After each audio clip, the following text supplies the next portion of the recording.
पूर्णमदः पूर्णमिदं पूर्णात् पूर्णमुदच्यते पूर्णस्य पूर्णमादाय पूर्णमेवावशिष्यते।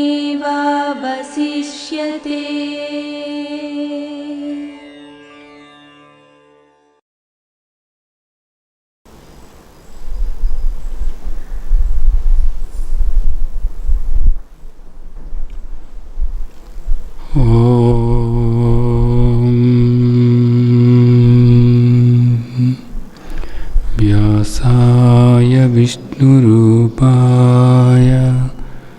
व्यासरूपाय विष्णवे नमो वै ब्रह्मनिधये वासिष्ठाय नमो नमः नमो नमः नमो नमः। శ్రీమద్ భగవద్గీత 13వ అధ్యాయం క్షేత్రజ్ఞ విభాగ యుగంలో ఇప్పటివరకు మనం 23 శ్లోకాల వరకు మాట్లాడుకున్నాం. క్షేత్రము, క్షేత్రజ్ఞుడు,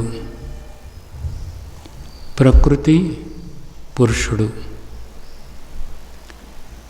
ఆ క్షేత్రజ్ఞుడు పరమాత్మే అనేది చెబుతున్నారు. ఆ క్షేత్రజ్ఞుడినే పురుషుడు అంటున్నారు. ఆ క్షేత్రజ్ఞుడే ఈ దేహంలో ఆత్మగా ఉన్నది అనేది చెబుతున్నారు. ఈ దేహంలో ఉన్నటువంటి క్షేత్రజ్ఞుడు లేదా పురుషుడు పరమాత్మే అనేది చెప్తున్నారు. ఇది మనకు స్పష్టంగా ఈ అధ్యాయంలో అవగాహన చేస్తూ వచ్చారు. ఈ ప్రకృతి అంతా కూడా గుణాలతో కూడినటువంటిది, గుణసహితమైనటువంటి ఈ ప్రకృతి అంతా కూడా మారేటటువంటిది. ఇది అశాశ్వతమైనటువంటిది. దీనికి అతీతంగా ఉన్నటువంటి పురుషుడు, క్షేత్రజ్ఞుడు లేదా ఆత్మ మారేటటువంటిది కాదు అనేటటువంటిది మనకు చెప్తున్నారు. ఈ విషయాన్ని నువ్వు తెలుసుకున్నట్లయితే నువ్వు ఇక్కడ ఏ బాధ్యతలు నిర్వర్తిస్తున్నప్పటికీ కూడా, ఎవరైనప్పటికీ కూడా, స్త్రీ అయినా, పురుషుడైనా, శూద్రుడైనా, వైశ్యుడైనా, ఇలా ఎవరైనప్పటికీ కూడా వాళ్ళు మళ్ళా జన్మ తీసుకోరు అనేది చెప్తున్నారు. అంటే ఈ కనిపించేటటువంటిది, ఈ దృశ్యం ఏదైతే ఉందో, ఈ దృశ్యమంతా మనస్సు దగ్గర నుంచి ఈ దేహము, ఈ కనిపించేదంతా కూడా ప్రకృతి. ఇది గుణాలతో కూడినటువంటిది. దీనికి అతీతంగా ఉన్నటువంటి ఆత్మస్వరూపము నేను, క్షేత్రజ్ఞుడు అనేటటువంటిది తెలుసుకోవాల్సి ఉంటుంది. అలా తెలుసుకుని దీన్ని వేరు చేసి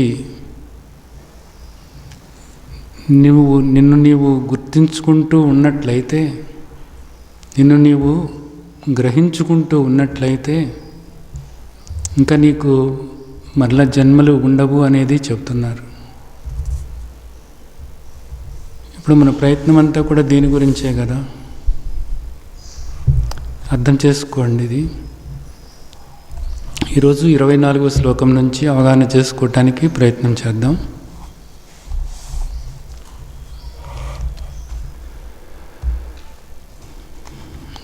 ధ్యానేనాత్మని పశ్యంతి కేచిదాత్మానమాత్మనా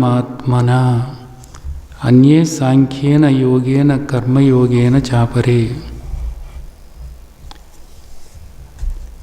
అన్యేత్యేవ మజానంతః శ్రుత్వా అన్యేభ్య ఉపాసతే తేపి చాతి తరంత్యేవ మృత్యుం శృతి పరాయణాః.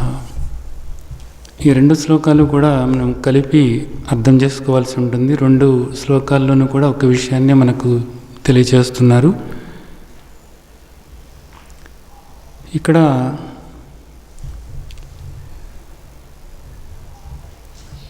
మనకు ఈ సాధన విధానాన్ని 4 రకాలుగా మనకు తెలియచేస్తున్నారు. 4 రకాలుగా ఎందుకు తెలియచేస్తున్నారంటే,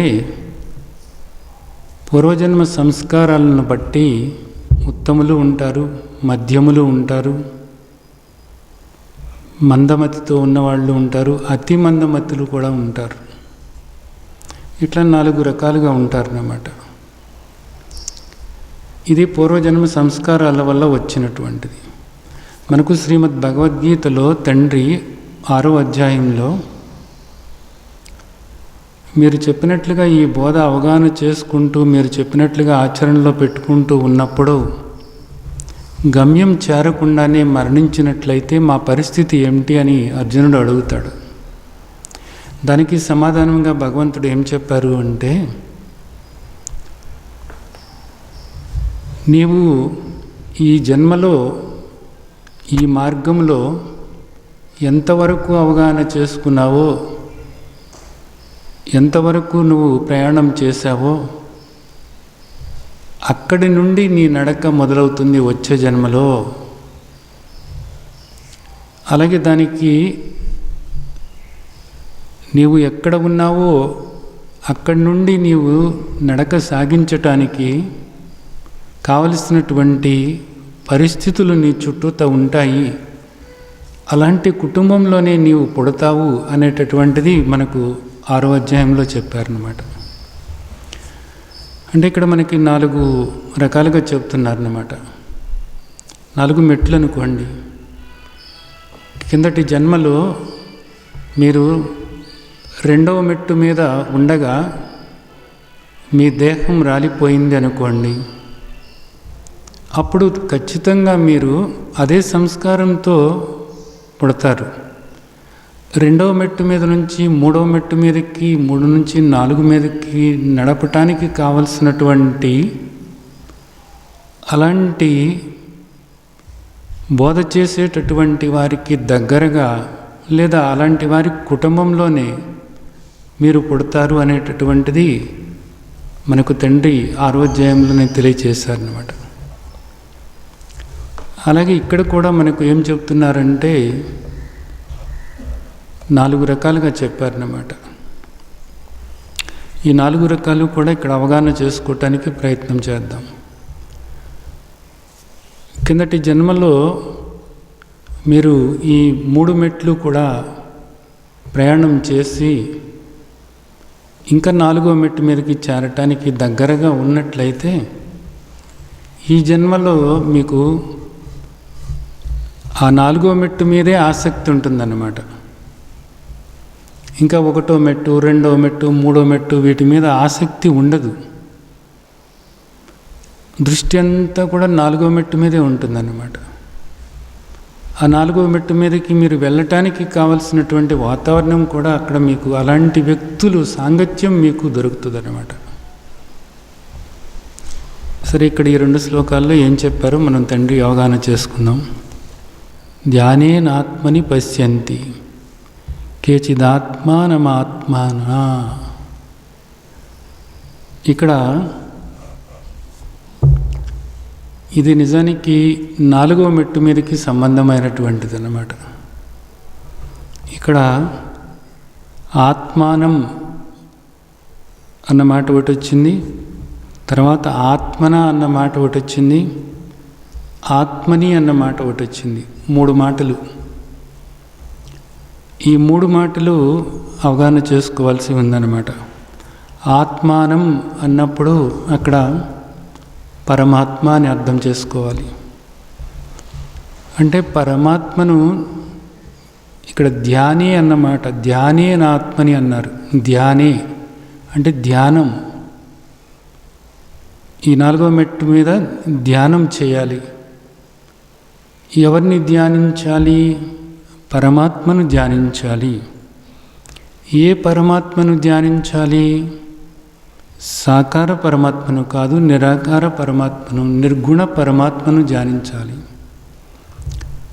సచ్చిదానంద పరమాత్మను ధ్యానించాలి.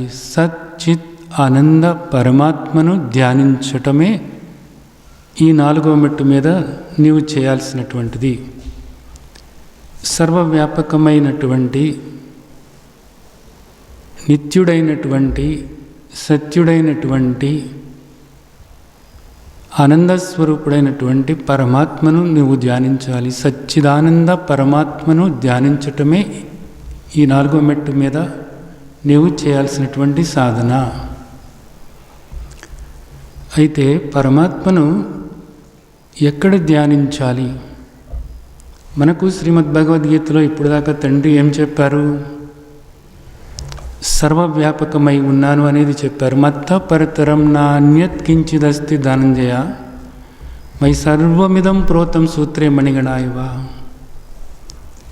అక్కడి నుంచి మొదలుపెట్టి భగవద్గీతలో మనకు అదే విషయాన్ని చెప్తూనే ఉన్నారు.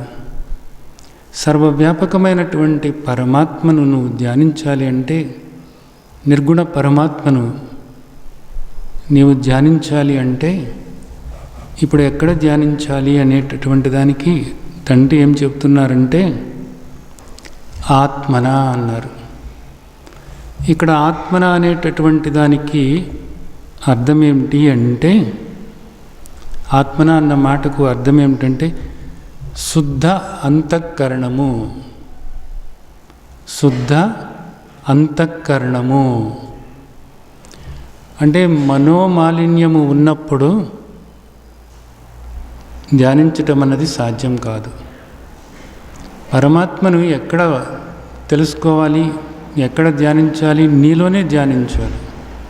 శుద్ధమైనటువంటి మనసుతోనే, రాగద్వేషాలతో కూడినటువంటి మనసు కాదు. ఈర్ష్య, అసూయ, ద్వేషము, కోపము, కపటము ఇలాంటి ఆలోచనలతో కూడినటువంటి, ఇలాంటి మాలిన్యంతో కూడినటువంటి మనసుతో నువ్వు ఎప్పుడూ కూడా పరమాత్మను ధ్యానించలేవు, పరమాత్మను తెలుసుకోలేవు. ఇది బాగా గుర్తుంచుకోవాల్సినటువంటి విషయం అన్నమాట. దానికి ముందు నుంచి మనకు తండ్రి చెప్తున్నారు, నీ మనస్సు నిర్మలంగా ఉండాలి అనేటటువంటిది చెప్పారు. ఆ మనోమాలిన్యం పోగొట్టుకుని అంతా కూడా పరమాత్మే, పరమాత్మ కాక మరేది కూడా లేదు, అంతా పరమాత్మే అని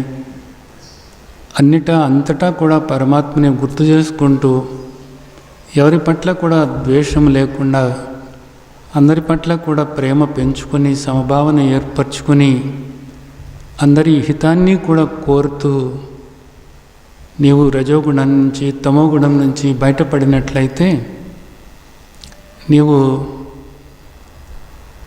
మనస్సు నిర్మలంగా ఉంచుకున్నవాడివి అవుతావు. అలాంటి మనస్సు ఉన్నప్పుడే, నిర్మలమైనటువంటి మనస్సు ఉన్నప్పుడే పరమాత్మను ధ్యానించటానికి వీలవుతుంది. సరే, బాగానే ఉంది. ఎవరిని ధ్యానించాలి? పరమాత్మను ధ్యానించాలి. ఎవరితో ధ్యానించాలి? దేనితో ధ్యానించాలి? ఎలాగ ధ్యానించాలి? దానికి ఉపయోగపడేది ఏది? శుద్ధ అంతఃకరణము. సరే, బాగానే ఉంది. ఇప్పుడు ఎలాగ ధ్యానించాలి అనంటే ఆత్మని అంటున్నారు. ఆత్మని అన్నప్పుడు దాని అర్థం ఏమిటంటే, ఈ దేహంలో ఉన్నటువంటి ఆత్మగానే ధ్యానించాలి. మనకు శ్రీమద్ భగవద్గీతలో చెప్పారు కదా, పరమాత్మేతి చాప్యుక్తో దేహేస్మిన్ పురుష అని. పురుష అంటే ఆత్మ, పురుష అంటే ద్రష్ట, గమనించేవాడు. పురుష అంటే క్షేత్రజ్ఞుడు. ఇది క్షేత్రము అని తెలుసుకునేవాడు, ఇది మారుతుంది అని తెలుసుకునేవాడు. అలా తెలుసుకునేవాడు ఎవరు? నేనే తెలుసుకుంటున్నాను అనేది అందరికీ తెలుసు. ఆ నేనే అనేటటువంటిది ఏదైతే ఉందో ఆ నేనే క్షేత్రజ్ఞుడు అనబడుతున్నాడు, పురుషుడు అనబడుతున్నాడు, ద్రష్ట అనబడుతున్నాడు, సాక్షి అనబడుతున్నాడు. కాబట్టి ఇక్కడ కూడా మనకు పరమాత్మేతి చాప్యుక్తో దేహేస్మిన్ పురుష అనేటటువంటిది మనకు తండ్రి చెప్పారు కూడాను. కాబట్టి ఇప్పుడు పరమాత్మను ఎక్కడ తెలుసుకోవాలి? ఈ దేహంలోనే ఉన్న ఆత్మగా తెలుసుకోవాలి. కాబట్టి ఇప్పుడు ఆత్మగా పరమాత్మ ఈ దేహంలో ఉన్నప్పుడు ఆత్మగానే దర్శించమంటున్నారు. ఆత్మగా దర్శించటం అంటే ఆత్మగా ఇప్పుడు ఎలాగ పట్టుకోవాలి మనం? ఆత్మగా దర్శించటం అంటే సరే నేను ఆత్మనై ఉన్నాను, అలాగే మనసు కూడా నిర్మలం చేసుకున్నాను, చేసుకున్న తర్వాత నేను ఆత్మను అని అనుకుంటే ఎట్లా కుదురుతుంది? అదేమి కుదిరేదేం కాదు. మరి ఎట్లాగా ఇది? ఎట్లా అంటే పరమాత్మ ఈ దేహంలో ఆత్మగా ఉండి క్షేత్రజ్ఞుడిగా ఉండి ఏం చేస్తున్నారు? ద్రష్టగా ఉన్నారు అని చెప్తున్నారు. ఆ ద్రష్టగా ఉన్నది ఎవరో కాదు, నువ్వే. అప్పుడు నువ్వు పరమాత్మ ఒకటే అనేటటువంటిది నువ్వు తెలుసుకోగలుగుతావు. కాబట్టి ఇప్పుడు నువ్వు చేయాల్సింది ఏంటది? ద్రష్టగా ఉండటమే, సాక్షిగా ఉండటమే. ఇదే అర్థం చేసుకోవాల్సినటువంటి ముఖ్యమైనటువంటి విషయం. మనకి మహాత్ములు ఒక విషయం చెప్తారనమాట, చాలా గొప్ప విషయం, గుర్తుంచుకోండి. భగవంతుడి కోసమని ఎతుకుతూ వెళ్ళాను. వెతుకుతూ ఉన్నప్పుడు నాకు తెలిసింది ఏంటంటే, నన్ను నేను తెలుసుకోవటమే అనేది తెలిసింది. భగవంతుడి కోసం వెతుకుతూ ఉంటే ఏం తెలిసింది? నా గురించి తెలిసింది. నన్ను నేను తెలుసుకున్నాను. భగవంతుడి గురించి తెలుసుకోవటానికి ప్రయత్నించితే నన్ను నేను తెలుసుకున్నాను. అదే ఇంకొక మాటగా చెప్తారన్నమాట. అసలు నేనెవరిని, ఇక్కడ ఎందుకున్నాను, ఎక్కడి నుండి వచ్చాను, నన్ను నేను తెలుసుకోవాలి అని ప్రయత్నం చేస్తే ఆ ప్రయత్నంలో నేను భగవంతుడిని తెలుసుకున్నాను. నువ్వు భగవంతుడిని తెలుసుకోవాలని ప్రయత్నం చేస్తే నిన్ను నువ్వు తెలుసుకుంటావు. నన్ను నేను తెలుసుకోవాలని ప్రయత్నం చేస్తే భగవంతుడిని తెలుసుకుంటావు. అంటే దీని అర్థం ఏమిటి? ఈ రెండు ఒక్కటే అనేటటువంటిది అన్నమాట. ఈ పరమసత్యాన్ని ఎవరైతే అర్థం చేసుకుంటారో, ఎవరైతే ఈ విధంగా ఉంటారో, వీళ్ళు మరలా జన్మ లేకుండా చేసుకుంటారు అనేటటువంటిది మనకు చెప్తున్నారు.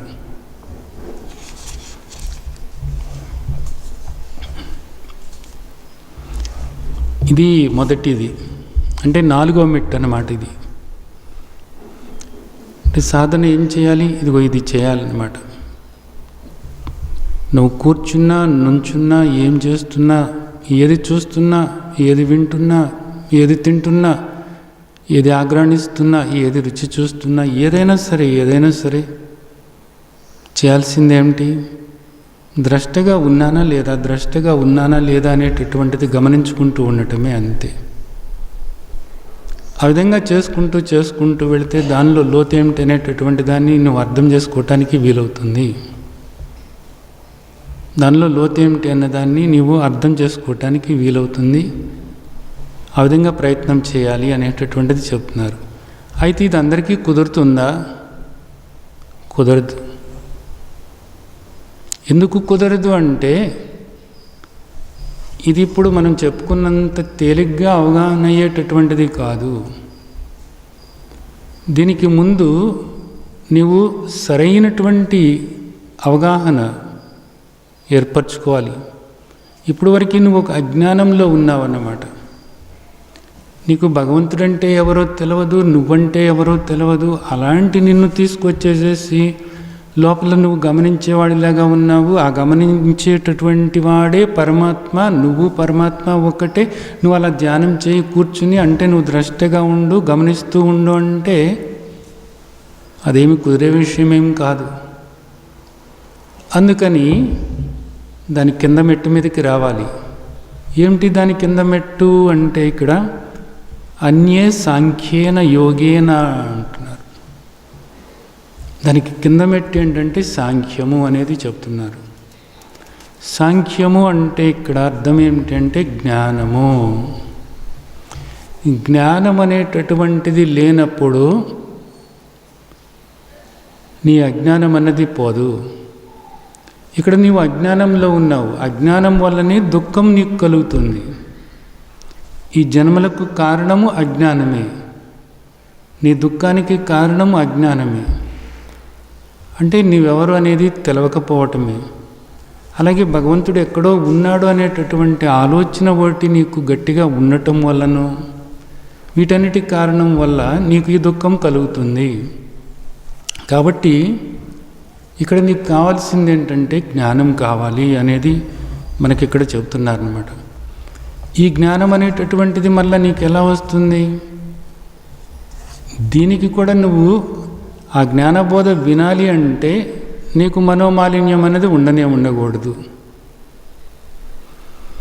నీ మనస్సు పరిశుద్ధంగా ఉండాలి. మనశుద్ధి ఉన్నప్పుడు, చిత్తశుద్ధి ఉన్నప్పుడు మాత్రమే నీవు జ్ఞానబోధ సరైన రీతిలో అవగాహన చేసుకుంటావు. లేకపోతే ఏమిటంటే నువ్వు అవగాహన చేసుకునేది కూడా రాగద్వేషాలతో కూడి ఉంటుంది. అది మాలిన్యంతో కూడి ఉంటుందన్నమాట. అది నీకు ఏమి ఉపయోగపడేటటువంటిది కాదు. కాబట్టి ముందు నీవు మానసిక శుద్ధి ఏర్పరచుకోవాలి. ఆ మానసిక శుద్ధి ఏర్పరచుకున్నప్పుడు నువ్వు జ్ఞానబోధ శ్రద్ధతో శ్రవణం చేయాలి. ఆ శ్రవణం చేయటం అంటే ఏంటి? శ్రద్ధగా వినటమే శ్రవణం చేయటం అంటే. శ్రద్ధగా విన్న తర్వాత దాని గురించి ఆలోచించాలి. చాలా ముఖ్యమైనటువంటి విషయం. మరలా ఆలోచించాలన్నమాట. శాస్త్రం ఎందుకు ఇలా చెప్పింది?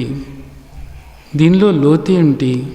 ఇది నిజమా కాదా అని ఇలాగ ఆలోచిస్తూ ఉంటే నీకు సందేహాలు రావచ్చు. ఆ సందేహాలు నివృత్తి చేసుకోవాలి. తర్వాత ఆచరణలోకి పెట్టాలి. అంటే శ్రవణము, మననము, నిధిధ్యాసన, ఈ మూడు కూడా నువ్వు చేసినట్లయితే అప్పుడు నీవు 4వ మెట్టు ఇందాక చెప్పుకున్నటువంటిది ఏదైతే ఉందో ఆ మెట్టు మీద నిరంతరము కూడా ధ్యానం చేసుకోవటానికి వీలవుతుంది. కేవలము కూర్చుని కాదు, నువ్వు ఏది చేస్తున్నప్పటికీ కూడా, నువ్వు ఎలా ఉన్నప్పటికీ కూడా నీవు నేను ద్రష్టను, నేను సాక్షి చైతన్య స్వరూపాన్ని అని నిరంతరము కూడా నేను ద్రష్టగా ఉన్నానా లేదా, ఇదంతా కూడా దృశ్యము, ఇదంతా కూడా మారేటటువంటిదే, నేను ద్రష్టనై ఉన్నాను అని ఆ విధంగా నీవుగా ఉండటానికి వీలవుతుంది. అలా ఉండాలి అనుకున్నప్పుడు నీకు ఖచ్చితంగా జ్ఞానబోధ అవసరం. అలాగే ఆ జ్ఞానబోధ నువ్వు శ్రవణం, మననం, నిధిధ్యాసన ఈ మూడు కూడా సరైన రీతిలో నువ్వు ఆచరణలో పెట్టాలి. ఆ జ్ఞానబోధ వినటానికి ముందు నీ మనోమాలిన్యం అన్నదాన్ని పోగొట్టుకోవాలి. ఇది 3వ మెట్టు. సరే, ఇది కూడా నాకు ఈ జ్ఞానబోధ ఇదంతా నాకు కుదరదు, ఇదేదో అర్థం కావటం లేదు అసలుగా. అలాగే శ్రవణం చేయటానికి నాకు ఎక్కడ కుదరటం లేదు. అలాంటి శాస్త్రాలు ఏవి కూడా నాకు తెలవటం లేదు. ఆ భగవద్గీత నాకు చదివినా అర్థం కావటం లేదు. ఉపనిషత్తులు అంతకన్నాను అర్థం కావటం లేదు.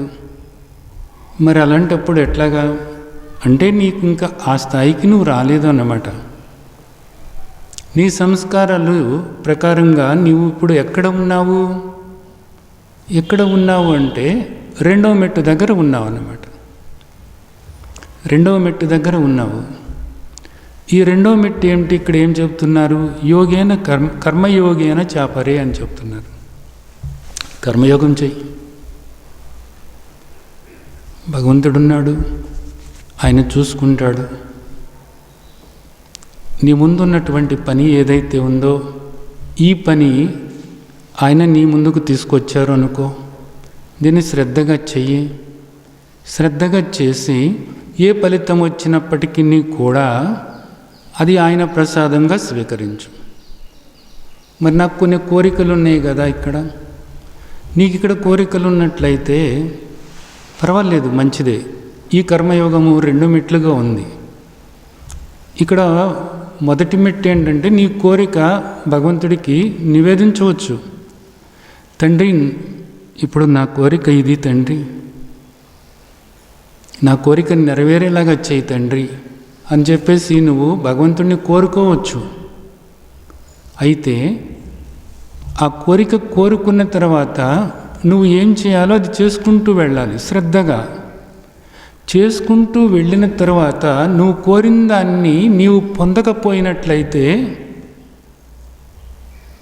ఇప్పుడు నేను కోరినటువంటిది ఏదైతే ఉందో అది నేను పొందటానికి నాకు అర్హత లేదు, బహుశా అందుకే నాకు భగవంతుడు ఇవ్వలేదు, నాకు అంతటి అర్హత లేదు, కాబట్టి అంత బరువు నేను మొయ్యలేను అని నా తండ్రికి తెలుసు కాబట్టే నా కోరిక నెరవేరలేదు. ఎంతటి కరుణామయుడు తండ్రి అని ఆ విధంగా నీవు ఆ ఆలోచన చేసుకోగలగాలి. అలాగే ఆ సమయంలో నీకు భగవంతుడు ఏది ఇస్తే దాన్ని నీవు తృప్తిగా స్వీకరించి, ఇది ఇప్పుడు నాకు అవసరం కాబట్టి నా తండ్రి నాకు దీన్ని ప్రసాదించారు అనేటటువంటి భావన ఏర్పరచుకోవాలి. ఇది ఆయన ప్రసాదం, ఇది మంచా చెడని నేను ఆలోచించను, ఇది నాకు సుఖమా దుఃఖమా అనేది నేనేమో ఆలోచించను, ఇది ఆయన ప్రసాదం అన్నమాట, తృప్తిగా నేను స్వీకరిస్తున్నాను అని ఆ భావన నువ్వు ఏర్పరచుకోవాలన్నమాట. ఇది కర్మయోగము. సరే, ఇక్కడ మనకి ఈ విధంగా ధ్యానయోగము, అలాగే జ్ఞానయోగము, కర్మయోగము మూడిటి గురించి కూడా చెప్పారన్నమాట. అంటే మనం కిందటి అధ్యాయం భక్తి యోగం చూసినట్లయితే ఇవన్నీ కూడా భక్తి కిందకే వస్తాయి అనేటటువంటిది భక్తి యోగంలోనే మనకు ఈ మెట్లన్నీ కూడా తండ్రి అక్కడ చెప్పారు. సరే, ఇది బాగానే ఉంది. ఇప్పుడు ఎవరికైనా సరే శాస్త్రాలు చదవటం కుదరదు, భగవద్గీత చదవటం కుదరదు, ఉపనిషత్తులు అసలునే కుదరదు, ధ్యానమా చేయలేరు, ఎట్లా ఏం చేయాలి అన్నప్పుడు నిజానికి తండ్రి మన పట్ల కరుణతో తర్వాత శ్లోకంలో చెప్తున్నారు, అన్యే త్వేవ మజానంతః శ్రుత్వా అన్యేభ్య ఉపాసతే తేపి శాతి తరంత్యేవ మృత్యుం శృతి పరాయణాః. ఇక్కడ ఈ శ్లోకంలో ఏం చెప్తున్నారంటే, నువ్వు చదవలేకపోయినా, శాస్త్రాలతో నీకు సంబంధం లేకపోయినా దిగులు నువ్వు ధ్యానం కూర్చొని ఇప్పుడప్పుడు ధ్యానం, అలాగా ఆత్మధ్యానం నువ్వు చేయలేకపోయినా నువ్వు దిగులు పడవద్దు. మరి ఎట్లాగా అంటే, మహాత్ములు బోధ చేస్తున్నప్పుడు, సద్గురువులు బోధ చేస్తున్నప్పుడు అక్కడ నీవు ఆ బోధ శ్రవణం చేసినట్లయితే, ఆ బోధను నీవు శ్రవణం చేసినట్లయితే, శ్రుత్వా గురుబోధను నీవు శ్రవణం చేసినట్లయితే నీవు ఈ మృత్యువు నుంచి బయటపడతావు అనేది చెప్తున్నారు. ఆ బోధ ఏ బోధ అయి ఉండాలి? జ్ఞానబోధే అయి ఉండాలన్నమాట, అజ్ఞానబోధ కాదు. అజ్ఞానబోధ కాదు, జ్ఞానబోధ. ఎందుకనంటే కేవలము జ్ఞానము వల్ల మాత్రమే కైవల్యం పొందటం అన్నది సాధ్యమవుతుంది. జ్ఞానాదేవత్తు కైవల్యం అంటారనమాట. జ్ఞానాదేవత్తు కైవల్యం అంటే కేవలము జ్ఞానం వల్ల మాత్రమే మోక్షం పొందటానికి వీలవుతుంది అనేది చెప్తున్నారు అన్నమాట.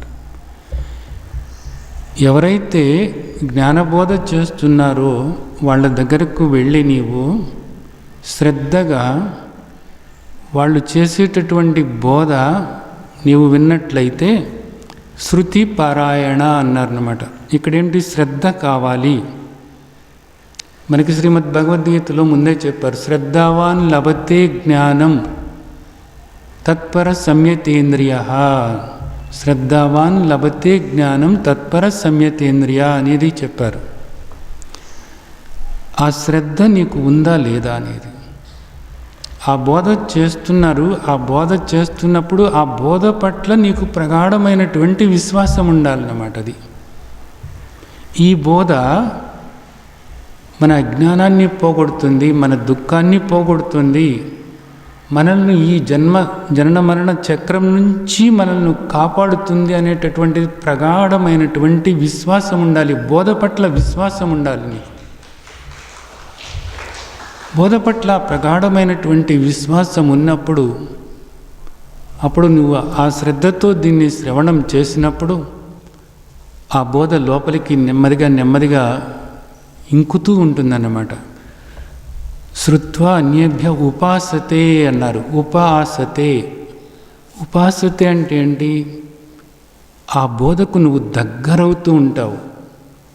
ఆ బోధకు దగ్గరవ్వటమే కాకుండా, దగ్గరవ్వటం అంటే ఏంటి? బోధకు దగ్గరవ్వటం అంటే ఏంటి? బోధను ఆచరణలోకి తీసుకుంటూ ఉంటావు అన్నమాట. ఆ బోధ నీకు లోపల అంతఃచేతనలో నిక్షిప్తమైపోయి ఆ బోధ ప్రకారంగా నీవు నీ నడక మార్చుకోవటానికి వీలవుతుంది.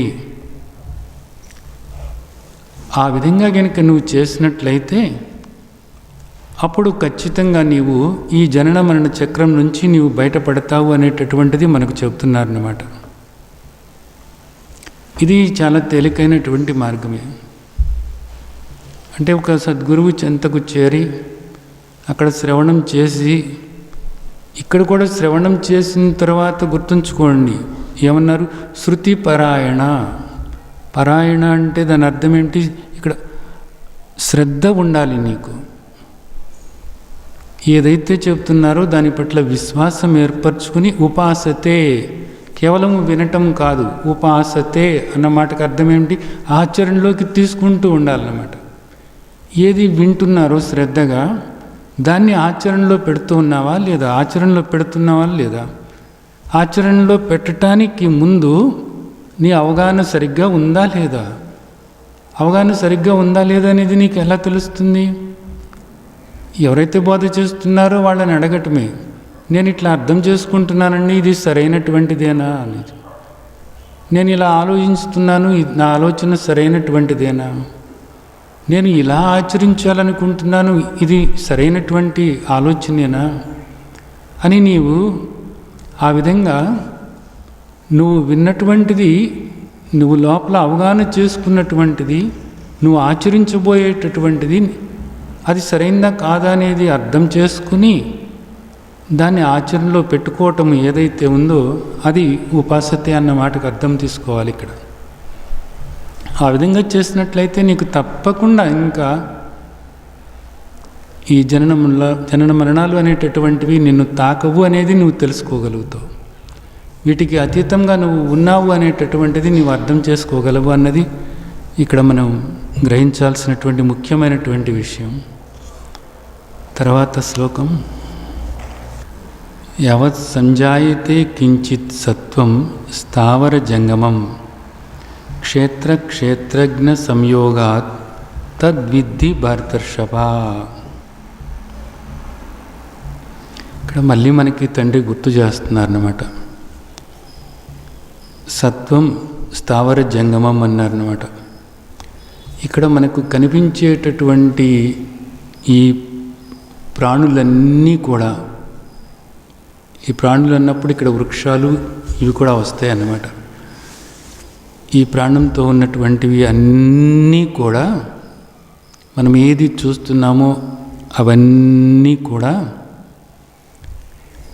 క్షేత్రజ్ఞ సంయోగాత్,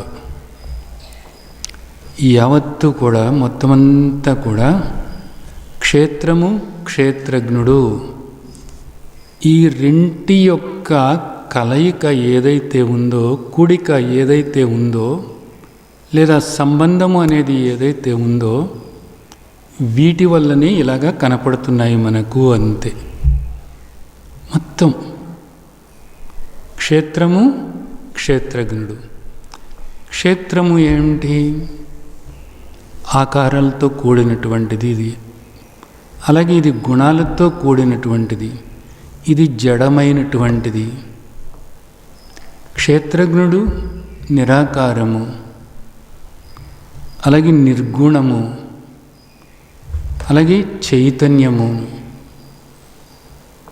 ఈ రెంటి యొక్క కలయికే ఇక్కడ మనకు కనపడేటటువంటి ఈ ప్రాణికోటి. ప్రతిదీ కూడా అన్నమాట. అంటే ఎవరు ఈ క్షేత్రజ్ఞుడు? ఇప్పుడు దాకా క్షేత్రజ్ఞుడు అంటున్నది మనం ఎవరిని? పరమాత్మనే. అలాగే ఇప్పుడు దాకా ఇప్పుడు అర్థం చేసుకున్నది ఎవరు? క్షేత్రజ్ఞుడు అంటే ఎవరు? నేనే.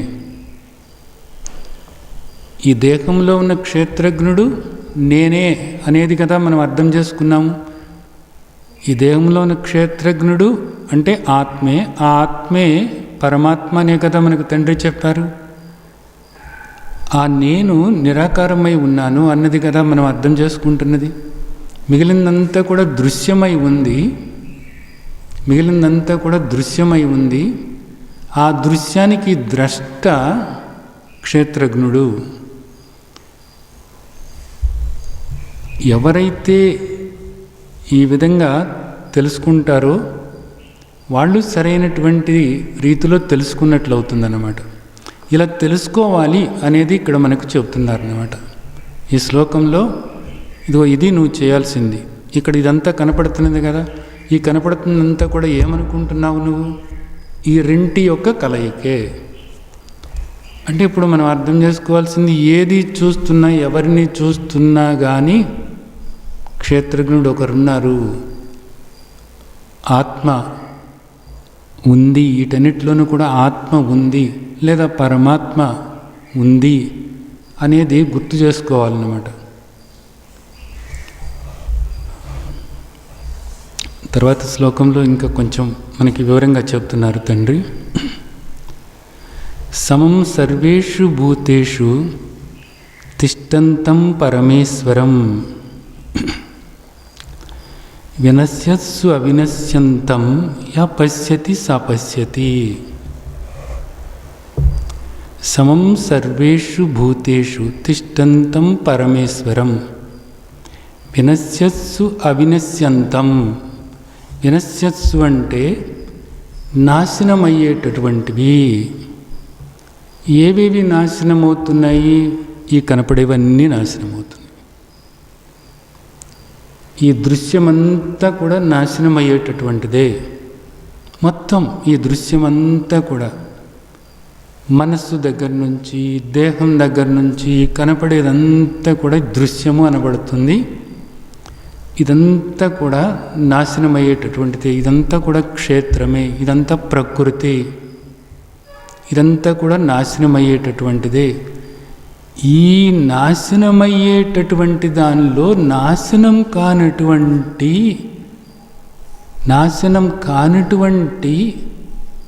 క్షేత్రజ్ఞుడు ఉన్నాడు. ఆ క్షేత్రజ్ఞుడే పరమాత్మ, ఆ క్షేత్రజ్ఞుడే ఆత్మ, ఆ క్షేత్రజ్ఞుడే సచ్చిదానందం. ఆ క్షేత్రజ్ఞుడు సచ్చిదానందం. కాబట్టి ఈ నాశనమయ్యేటటువంటి ప్రతి దానిలోనూ కూడా ఆత్మ ఉంది, క్షేత్రజ్ఞుడు ఉన్నాడు అనేటటువంటిది మనం గుర్తు చేసుకోవాల్సినటువంటి విషయం ఇక్కడ. యా పశ్యతి స పశ్యతి. ఈ మాట బాగా గుర్తుంచుకోండి. యా పశ్యతి స పశ్యతి. ఎవరైతే అలా చూడగలరో వాళ్ళు నిజంగా చూడగలిగినటువంటి వాళ్ళు. నేను చూశాను అంటారు. భగవంతుడిని నేను చూశాను అంటారు. అలా కాదు చూడటం అంటే. నాశనమయ్యేదిగా చూడటం అన్నది కాదు, గుర్తుంచుకోండి. నాశనమయ్యేదాన్ని చూసి నేను భగవంతుడిని చూశాను, పరమాత్మను చూశాను, నేను ఆత్మదర్శనం చేసుకున్నాను, అది కాదు. నాశనం అయ్యేటటువంటి దానిలో నాశనం కానటువంటి పరమాత్మ లేదా ఆత్మ లేదా క్షేత్రజ్ఞుణ్ణి ఎవరైతే చూడగలరో వాళ్ళు యథార్థంగా చూసిన వాళ్ళు అవుతారు అనేటటువంటిది ఇక్కడ చెప్తున్నారన్నమాట. ఈ చూడటం అనేటటువంటిది ఏమిటి? ఎలా చూడటము? ఇక్కడ భగవద్గీతలో మనకు ఈ అధ్యాయంలో ఏంటంటే పశ్యన్ పశ్యతి అనే మాటలు వస్తున్నాయి. ఇక్కడ చూడటము అనే మాటకు అర్థం ఏమిటంటే కంటితో చూడటం కాదు, గుర్తుంచుకోండి. కంటితో చూడటం కాదు. మరి ఎక్కడ చూడాలి? భావంలో చూడాలన్నమాట, లోపల మనస్సులో చూడాలన్నమాట. ఎలాగ చూడాలి? మనసుతో చూడటం ఎలా కుదురుతుంది? చూడటం కుదరదు. ఆ భావంతో ఉండాలి నువ్వు. ఈ నాశనమయ్యేటటువంటి దానిలో నాశనం కానటువంటి పరమాత్మ ఉన్నారు అనేటటువంటి భావనతో ఉండాలి, లేదా ఆత్మ ఉంది అనే భావనతో ఉండాలి, లేదా క్షేత్రజ్ఞుడు ఉన్నాడు అనే భావనతో ఉండాలి. లేకపోతే నేనే ఉన్నాను, ఆత్మస్వరూపమైనటువంటి నేను ఉన్నాను అనే భావనతో ఉండాలి. ఇదంతా కూడా మారేటటువంటిది. ఇదంతా కూడా నా యొక్క శక్తి, ఇదంతా లేదా పరమాత్మ యొక్క శక్తి, లేదా ఇదంతా పరమాత్మ యొక్క శక్తి, క్షేత్రజ్ఞుడి యొక్క శక్తి, ఇదంతా కూడా లేదా పురుషుడి యొక్క ప్రకృతి. ఇది వేరు, ఇది నాశనమయ్యేదే, ఇది గుణాలతో కూడినటువంటిది. వీటికి ఆధారమైనటువంటి క్షేత్రజ్ఞుడు నీ దృష్టికి వచ్చినప్పుడు, లేదా పరమాత్మ లేదా ఆత్మ నీ దృష్టికి వచ్చినప్పుడు అది సరైనటువంటి సాధన అవుతుంది. ఇక్కడ సమం సర్వేషు భూతేషు అన్నారన్నమాట. సమం అన్న మాటకు అర్థం ఏమిటంటే ఎప్పుడూ కూడా మారకుండా ఒకేలాగా ఉండటం అన్నమాట. వేరువేరుగా కాదు, ఒకే విధంగా ఏకంగా ఉండటం అన్నమాట. సమం అన్న మాటకు వ్యతిరేకమైనటువంటి పదం ఏంటంటే విషమం అన్నమాట. విషమం అంటే వేరువేరుగా వేరువేరుగా వేరువేరుగా. సమం అంటే ఒకే విధంగా అన్నమాట. సమం సర్వేషు భూతేషు, అన్ని జీవులలోనూ కూడా మారేటటువంటి ఈ కనపడేటటువంటి ఈ జీవులు అన్నిట్లోనూ కూడా మారేటటువంటి నశించేటటువంటి ఈ జీవులు అన్నిటిలోనూ కూడా మారనటువంటి, ఎప్పుడు మారనటువంటి ఒకే విధంగా ఉన్నటువంటి ఆత్మ మీదకు నీ దృష్టి వెళ్ళేలాగా నువ్వు చేసుకోవాలి. అది సరైనటువంటి దర్శనం. అంటే అది సరైనటువంటి దర్శనం. మనస్సులో నువ్వు ఆ భావనతో ఉండటమేనన్నమాట. దీనికి మీకు ఒక ఉదాహరణ చెప్తాను నేను. ఈ సమం అన్న మాటకు ఇక్కడ మనం లైట్లు చూస్తున్నాము, అలాగే ఫ్యాన్లు చూస్తున్నాము, టీవీ ఉంది, ఫ్రిడ్జ్ ఉంది, వాషింగ్ మెషిన్ ఉంది, గ్రైండర్ ఉంది, మిక్సీలు ఉన్నాయి, ఇలాగ ఎన్నో ఉన్నాయన్నమాట. ఈ కనపడేవన్నీ కూడా విషమం, వేరుగా వేరుగా వేరుగా వేరుగా ఉన్నాయన్నమాట. కానీ వీటన్నిటిలోనూ కూడా ఒకటి సమంగా ఉంది. ఏమిటది సమంగా ఉంది? Current, electricity. కరెంట్ అన్నది వీటన్నిటిలోనూ కూడా ఏ మార్పు లేకుండా కరెంట్ ఒక్కటే ఉందన్నమాట. అది ఒక్కటే ఉంది, అన్నిట్లోనూ కూడా ఉంది. ఈ కనపడేవన్నీ కూడా మారుతూ మారుతూ ఉన్నాయి. అలాగే ఇవి శిథిలమైపోతూ ఉన్నాయన్నమాట. ఇవి మారుతూ ఉన్నాయి, శిథిలమైపోతూ ఉన్నాయి, మరలా కొత్తవి వస్తూ ఉన్నాయి. ఒక కొత్త నువ్వు ఫ్రిడ్జ్ పెట్టుకున్నా, కొత్త టీవీ పెట్టుకున్నా, మళ్ళీ అదే కరెంటు వాటిల్లో ఉంటుందన్నమాట. ఆ కరెంటు ఉండటం వల్లనే ఇవన్నీ కూడా పనిచేస్తూ ఉన్నాయి. ఈ కనిపించేవి, ఈ మారేటటువంటివి, ఈ నాశనమయ్యేటటువంటివి ఎన్నో విధాలుగా వేరువేరుగా ఉన్నా వీటన్నిటిలోనూ కూడా ఏ మార్పు చెందనటువంటి ఏకమైనటువంటి శాశ్వతమైనటువంటి కరెంటు ఒక్కటే ఉంది. ఈ ఉదాహరణను మనం గుర్తు చేసుకుంటూ ఉన్నట్లయితే ఇక్కడ దేన్ని చూస్తున్నప్పుడు, ఏ జీవిని చూస్తున్నప్పటికీ కూడా ఈ దేహం మారేటటువంటిదే, ఇది గుణాలతో కూడినటువంటిదే. దీనిలో పరమాత్మ ఉన్నారు, పరమాత్మ ఉన్నారు, పరమాత్మ ఉన్నారు, పరమాత్మ ఉన్నారు అని ఆ భావన నువ్వు ఏర్పరచుకుంటూ ఉన్నట్లయితే, లేదా పరమాత్మను స్మరించుకుంటూ ఓం శ్రీ పరమాత్మనే నమః, ఓం శ్రీ పరమాత్మనే నమః అని ఆ విధంగా నువ్వు స్మరించుకుంటూ ఉన్నట్లయితే ఈ రాగద్వేషాల నుంచి, వీటన్నిటి నుంచి కూడా నువ్వు బయటపడటానికి వీలవుతుంది. మనకి నమస్కారం అన్నది ఒకటి మన సాంప్రదాయంలో చాలా ముఖ్యమైనటువంటిది. ఈ నమస్కారం యొక్క ఉద్దేశం ఏమిటంటే, నిజానికి ఈ దేహంలోనూ ఆ దేహంలోనూ ఉన్నది ఆత్మే, పరమాత్మే అని ఆ పరమాత్మను గుర్తు చేసుకోవటం కోసం అన్నమాట. పరమాత్మను గుర్తు చేసుకోవటం కోసం, లేదా ఆత్మగా ఈ దేహంలో ఉన్న ఆత్మ, ఆ దేహంలో ఉన్న ఆత్మ ఒక్కటే. నిజానికి ఆత్మగా మనిద్దరము కూడా ఒక్కటే, ఆత్మగా మనందరము కూడా ఒక్కటే అని గుర్తు చేసుకోవచ్చు. లేదా ఈ దేహంలోనూ ఉన్నది పరమాత్మే, ఆ దేహాల్లోనూ ఉన్నది పరమాత్మే, మనందరిలోనూ ఉన్నది పరమాత్మే అని ఆ విధంగానైనా గుర్తు చేసుకోవచ్చు. అలా గుర్తు చేసుకోవటం కోసమే మనకు నమస్కారం అన్నదాన్ని మనకు అందించారు. అలాగే ఇక్కడ మనం బొట్టు పెట్టుకుంటాం, విభూతి కానీ తిలకం కానీ ఇలాగా మనం బొట్టు పెట్టుకుంటాం, గంధం కానీ. ఎందుకోసం గుర్తు పెట్టుకుంటామంటే, మనకు ఎదటి వాళ్ళ ముఖం చూసినప్పుడు ఇది కనపడుతూ ఉంటుందన్నమాట. దేన్ని గుర్తు చేస్తుంది? ఇది ఆజ్ఞాచక్రం అంటారన్నమాట. ఈ ఆజ్ఞాచక్రం అనేటటువంటిది జ్ఞానానికి సంబంధమైంది అనేది చెప్తారన్నమాట. జ్ఞానస్వరూపుడైనటువంటి పరమాత్మను మనకు గుర్తు చేసేదన్నమాట.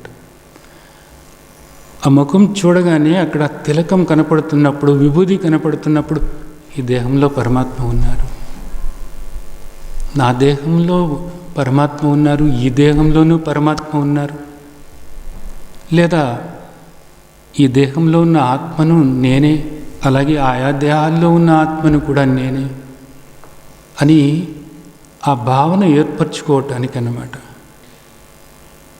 సర్వత్ర సమం సర్వేషు భూతేషు, అందరిలోనూ కూడా సమంగా ఉన్నది. ఆ సమంగా ఉన్నదాన్ని గుర్తు చేసుకోవటం కోసం ప్రత్యేకించి మన సాంప్రదాయంలో ఈ తిలకధారణ అనేటటువంటిది మనకి ఇవ్వటం జరిగింది. ఇది ఎప్పుడూ గుర్తుంచుకోవాల్సినటువంటి విషయం అన్నమాట. బయటకు చూడటం అనేది కాదు, గుర్తుంచుకోండి. భగవంతుడిని చూసాము, దర్శనం చేసుకున్నాము అంటారు. బయట ఈ కళ్ళతో కాదు, జ్ఞాననేత్రం. జ్ఞాననేత్రం అంటే ఏంటి? బోధ అవగాహన చేసుకుని అన్నిట్లోనూ కూడా మారే వాటిల్లో మారినటువంటి నిరాకారమైనటువంటి నిర్గుణమైనటువంటి ఆత్మ ఉంది.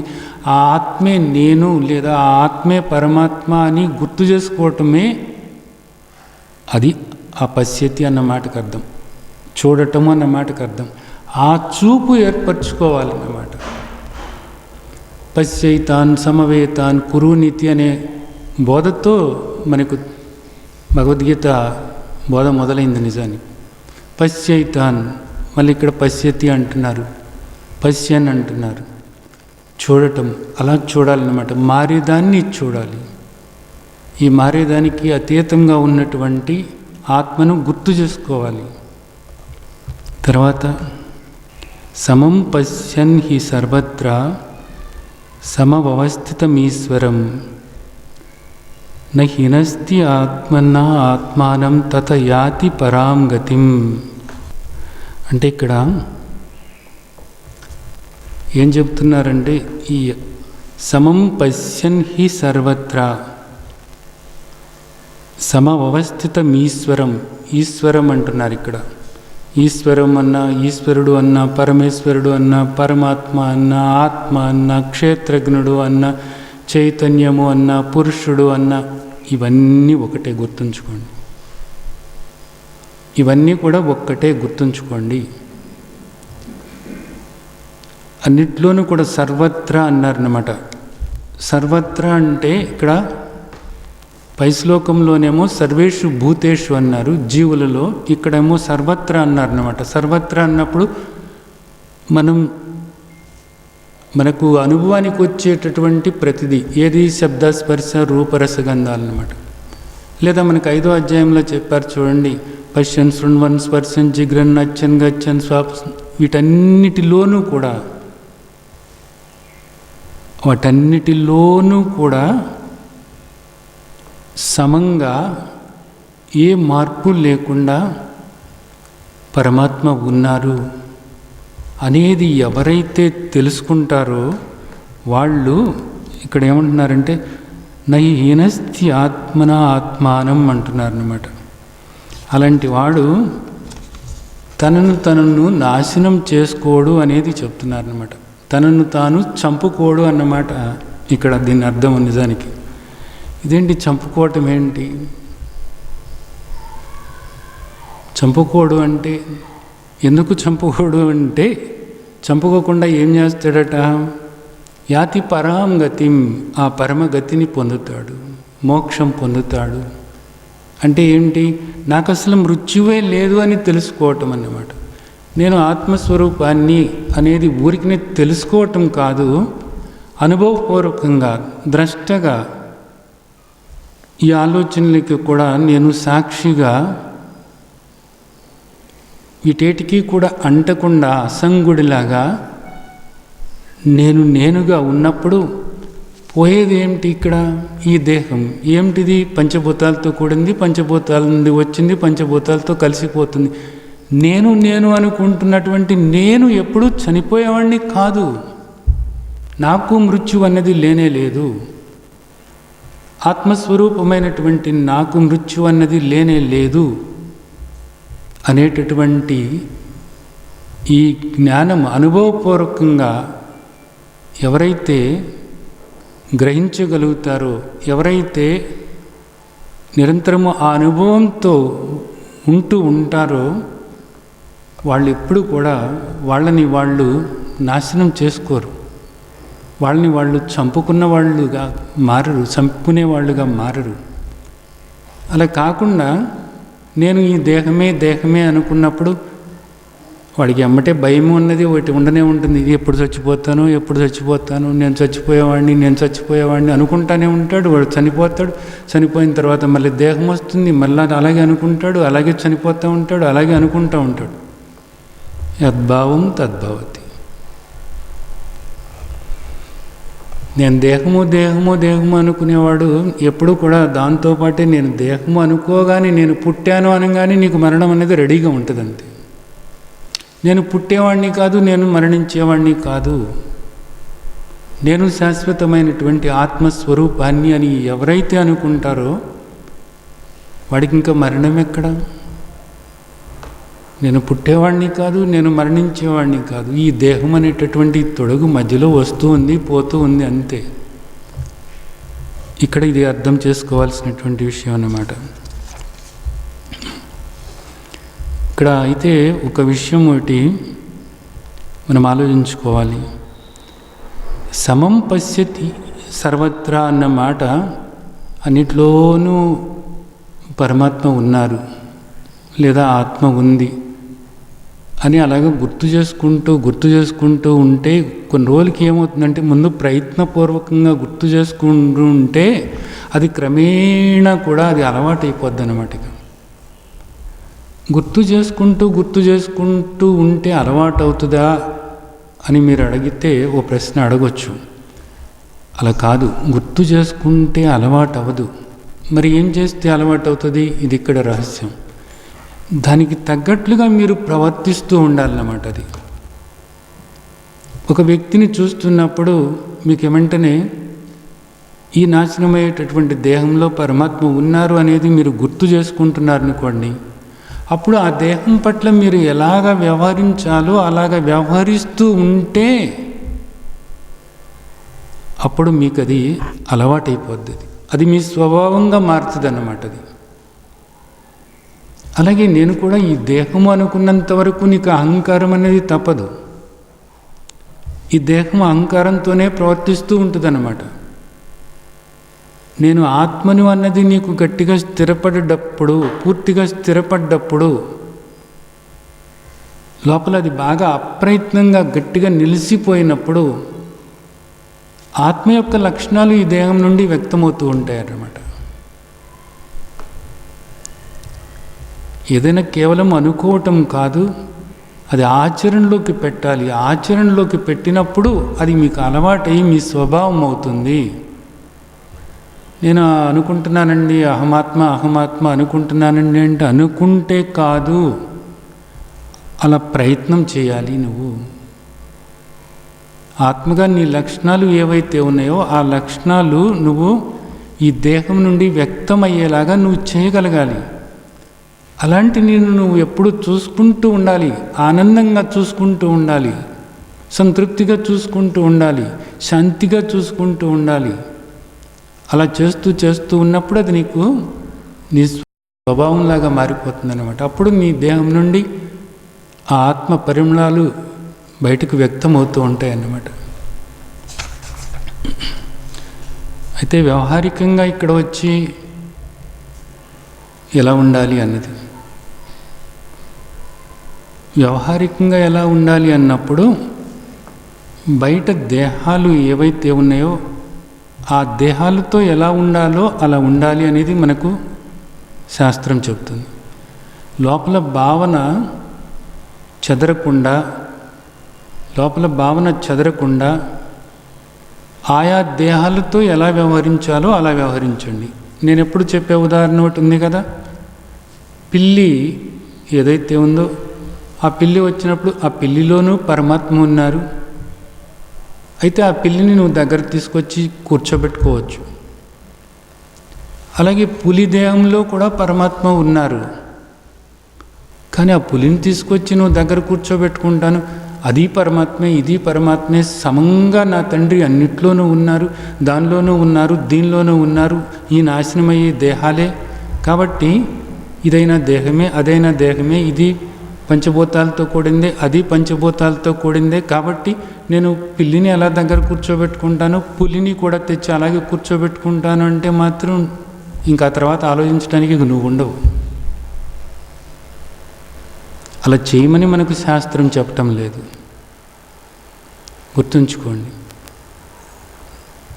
దేని పట్ల కూడా ద్వేషం లేకుండా ఉండాలి. నువ్వు దేని పట్ల కూడా అసహ్యత లేకుండా ఉండాలి. నీకు అసహించుకోవటం, చేదరించుకోవటం, చిన్న చూపు చూడటం, అలాగే ద్వేషించటం, కోపగించుకోవటం, ఇలాంటివి ఏవి లేకుండా చూడాలి. ఎందుకని ఆయా దేహాల్లో పరమాత్మ ఉన్నారు. ఇది ఆచరణలోకి రావాలి. ఇది ఆచరణలోకి వచ్చినప్పుడే నీవు స్థితప్రజ్ఞుడిగా ఉన్నట్లు అన్నది మనకు 2వ అధ్యాయంలోనే చెప్పారన్నమాట. స్థితప్రజ్ఞుడిగా అంటే ఈ జ్ఞానం నీకు స్థిరపడ్డట్లు.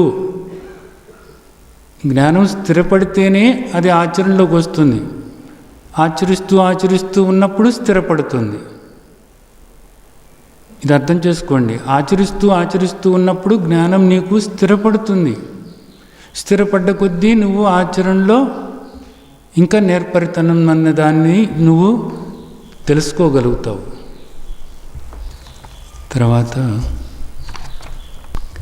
ప్రకృత్యైవ చ కర్మాణి క్రియమాణాని సర్వశః య పశ్యతి తదాత్మానం అకర్తారం స పశ్యతి. ఏమంటున్నారు? ప్రకృత్యైవ చ కర్మాణి క్రియమాణాని సర్వశః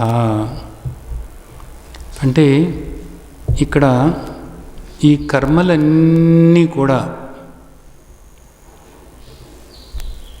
క్షేత్రజ్ఞుడు చేస్తున్నాడా లేకపోతే క్షేత్రమా చేస్తున్నది?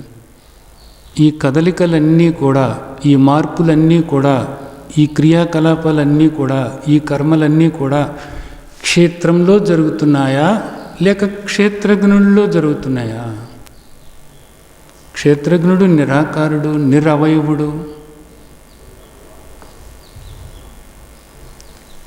ఇవన్నీ కూడా ఎక్కడ జరుగుతున్నట్లు?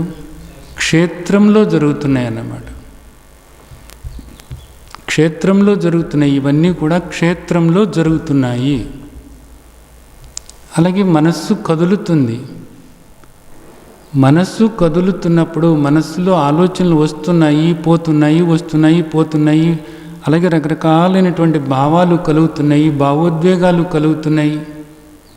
అలాగే ఇక్కడ శబ్ద స్పర్శ రూపరసగంధాలు ఎన్నో ఎన్నో అనుభవానికి వస్తున్నాయి, పోతున్నాయి, వస్తున్నాయి, పోతున్నాయి. అలాగే దేహంలో ఎన్నో రకాలైనటువంటి స్పందనలు కలుగుతూ ఉన్నాయి. ఏదో ఒక్కసారి గుచ్చినట్లుంటుంది, ఒక్కోసారి కొద్దిగా ఏదో దురదలాగా ఉంటుంది, ఒక్కోసారి నొక్కినట్లుంటుంది. అలాగే లోపల కూడా ఆ అవయవాల్లో కూడా ఏదో మార్పు, ఏదో కదలినట్లుంటుంది, ఒకటి కదలినట్లుంటుంది, ఒకటి ఉబ్బరంగా ఉన్నట్లుంటుంది, ఒకటి నొక్కుకున్నట్లుంటుంది.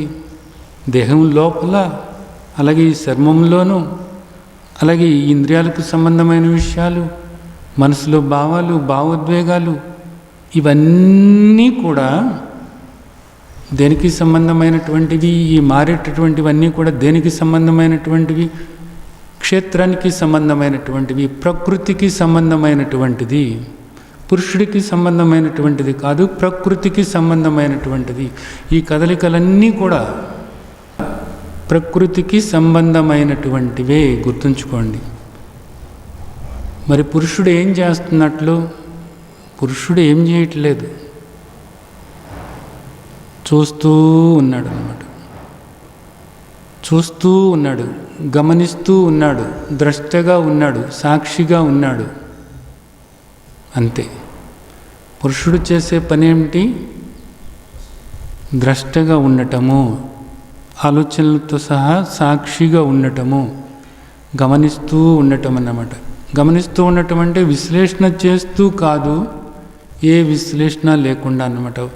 వస్తూ ఉన్నాయి, పోతూ ఉన్నాయి, మారుతూ ఉన్నాయి, మరణిస్తూ ఉన్నాయి. ఇంత కూడా మారేదే పోయేదే, మారేదే పోయేదే.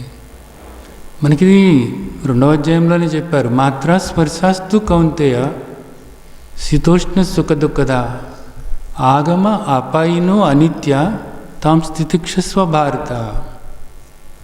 2వ అధ్యాయంలోనే చెప్పారు మనకి ఈ సాధన అంతా కూడా. నిజానికి ఆ శ్లోకం మనం అర్థం చేసుకుంటే చాలు. ఇక్కడ సుఖదుఖాలు అవన్నీ కూడా మనసుకు సంబంధమైనటువంటివి. మాత్రా స్పర్శాస్తు కౌంతేయ, ఈ శబ్దస్పర్శ రూపరసగంధాలు ఇవన్నీ కూడా మారేటటువంటివి, అంతరింద్రియమైనటువంటి మనసులోకి వచ్చేవి, మారేటటువంటివి. అలాగే ఈ బాహ్యమైనటువంటి పంచ జ్ఞానేంద్రియాలకు సంబంధమైనటువంటి విషయాలు మారేటటువంటివే. ఇవన్నీ కూడా ఆగమ అపాయిను అనిత్య, వచ్చి పోయేటటువంటివే. వీటన్నిటికీ కూడా నీవు సాక్షివి, నీవు ద్రష్టవై ఉన్నావు. నీవుగా ఉండు, నీవుగా ఉండు. దీంతో కలవబాకు. దీంతో కలిసిపోయావు అంటే నీకు మళ్ళా జన్మలు వస్తున్నాయి. దీంతో కలవకుండా దీనికి ద్రష్టగా ఉండు. నీవు ద్రష్టగా ఉండు అనేటటువంటిదే మనకు ఈ అధ్యాయంలో చెప్తున్నారు. 2వ అధ్యాయం దగ్గర నుంచి అదే చెప్పుకుంటూ వస్తున్నారు కూడా. అయితే అలా ఉండటానికి అడ్డుపడుతున్నటువంటి మాలిన్యం ఏదైతే ఉందో దాన్ని పోగొట్టడం కోసమని ఇన్ని అధ్యాయాల్లో ఈ బోధలు చేస్తున్నారు. అది గుర్తుంచుకోండి. చివరికి నువ్వు మోక్షం పొందాలి అంటే నువ్వు ద్రష్టగా ఉండాలి, అంతే. ఇది కూడా ప్రయత్నం కాకుండా అప్రయత్నంగా మారేలాగా చేసుకోగలగాలి. అది సాధన అంటే. దీన్ని అర్థం చేసుకోండి. దీన్ని అర్థం చేసుకుని నిరంతరము కూడా ఆత్మగా నేను ఉండాలి. అహమాత్మ, ఇటెట్తో కూడా సంగమించేవాడిని కాదు. అసంగోహం, అహమాత్మ, నిత్యో అహం, నేను అనిత్యమైనటువంటి వాడిని కాదు. ఇవన్నీ అనిత్యమైనటువంటివి, ఇవన్నీ మారేటటువంటివి, వికారాలు చెందేటటువంటివి. నేను ఏ వికారము చెందనటువంటి వాడిని. అహమాత్మ, నిర్వికారో అహం, అహమాత్మ, నిరాకారో అహం, అహమాత్మ, निरवयवोऽहम् अहमात्मा नित्योऽहम् अहमात्मा सत्योऽहम् अहमात्मा शान्तोऽहम् अहमात्मा पूर्णोऽहम् अहमात्मा अमरोऽहम् అహమాత్మా అజో అహం. ఇవన్నీ ఇవాళ ఈ శ్లోకాల్లో వచ్చినాయే. ఆ విధంగా కేవలము ద్రష్టగా నిరంతరము ఉండటానికి ప్రయత్నం చేస్తూ మీ స్వరూపము ఈ అనిత్యమైనటువంటి దానికి వేరుగా నిత్యమై ఉంది, ఈ వికారాలు చెందేదానికి వేరుగా నిర్వికారమై ఉంది, నిర్వంజనమై ఉంది, నిర్మలమై ఉంది, సత్యమై ఉంది. ఆ విధంగా మిమ్మల్ని మీరు తెలుసుకుని ముక్త స్వరూపులుగా మిమ్మల్ని మీరు నిరంతరము కూడా గమనించుకుంటూ, గమనికగా ఉన్నటువంటి మిమ్మల్ని మీరు గమనించుకుంటూ మీరుగా ఉండి ముక్తో అస్మి అని ఆ ముక్తావస్థలో ఉన్నటువంటి ఆ మాధుర్యాన్ని మీరందరూ కూడా ఆస్వాదించాలని ఆశిస్తూ ఆ విధంగా ఆశీర్వదిస్తున్నాను. జై సచ్చిదానంద్.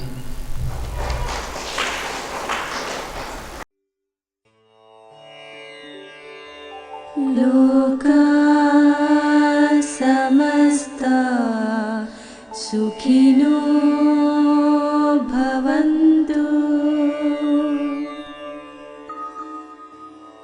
లోకా సమస్తా సుఖినో భవంతు. లోకా సమస్తా సుఖినో భవంతు.